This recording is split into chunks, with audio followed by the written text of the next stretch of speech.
آج ہم پڑھیں گے احکام کا پہلا چیپٹر۔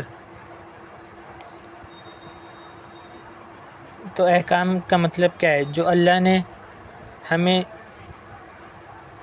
اپنی زندگی میں کرنے کے لیے رولس اور ریگولیشنز دیے، اس کا نام ہے احکام۔ Allah the Almighty has ordained certain laws for all facets of human beings for them to lead a successful and fruitful life. The collection of such laws is known as احکام۔ تو ایک successful life کے لیے اور اچھی life کے لیے اللہ نے ہمارے لیے احکام بنائے ہوئے کچھ۔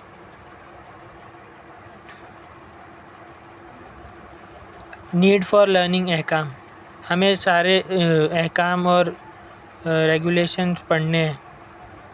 Every school of a thought worldly اور divinely has rules and regulations. جس بھی اسکول یا کوئی بھی کنٹری، مطلب کوئی بھی چیز کے رول اور ریگولیشنز رہتے ہیں، تو ایسے ہی اسلام میں بھی ایسے ہی ہے۔ Every Muslim who has voluntarily accepted Islam as his religion and acknowledged this divine faith is certain. اسلام جس نے بھی اپنا اسلام کو قبول کیا ہے، اس کو احکام کی معلومات ہونا ضروری ہے، تاکہ وہ عذاب الہی سے بچ جائے۔ ابھی احکام کتنے قسم کے ہوتے ہیں؟ واجب کا مطلب ہوتا ہے کہ وہ چیز مینڈیٹری ایکشن لائک نماز، روزہ ایکسیٹرا۔ ریسائٹیشن آف نماز از واجب and forsaking it intentionally will lead to divine punishment and chastisement۔ اگر آپ نے نماز چھوڑی، واجب چیزیں چھوڑی، تو آپ کو اس کا گناہ یا کفارہ دینا پڑے گا۔ جیسے کہ نماز چھوڑی اور روزہ چھوڑے، اس کا آپ کو کفارہ دینا پڑے گا۔ حرام، forbidden actions like taking an interest on a loan amount, charging interest in haram which will attract divine chastisement۔ حرام وہ چیز ہے جو منع کی گئی، مطلب گناہ ہے، جس کو کر کے عذاب ملے گا۔ حرام وہ تو ساری چیزیں ہیں۔ مستحب،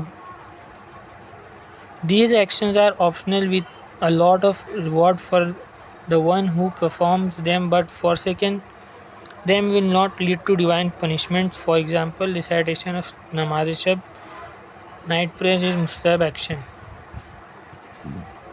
مستحب یعنی آپ مستحب کام اگر کریں گے تو آپ کو زیادہ ثواب ملے گا،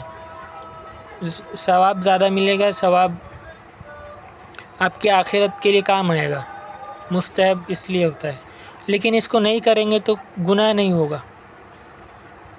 مکروہ، abominable action, these actions should be avoided, but forsaking them is not mandatory. They can be performed as well. For example, sleeping between Fajr and sunrise. Not doing so has rewards, but performing these actions will not result into any punishment۔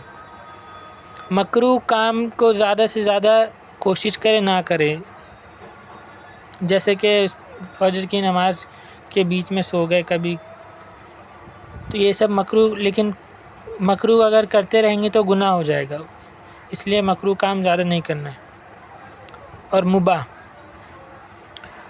permissible action regarding which the lawmaker Allah the Almighty has granted free will to man regarding its performance or non-performance, like eating, drinking, etc.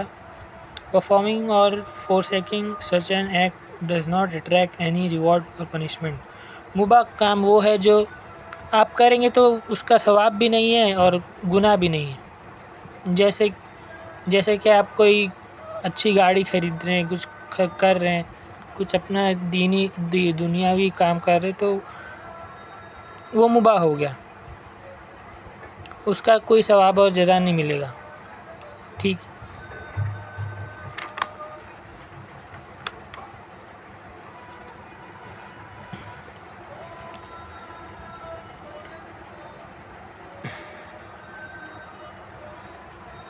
بس آج کے لیے بس اتنا ہی.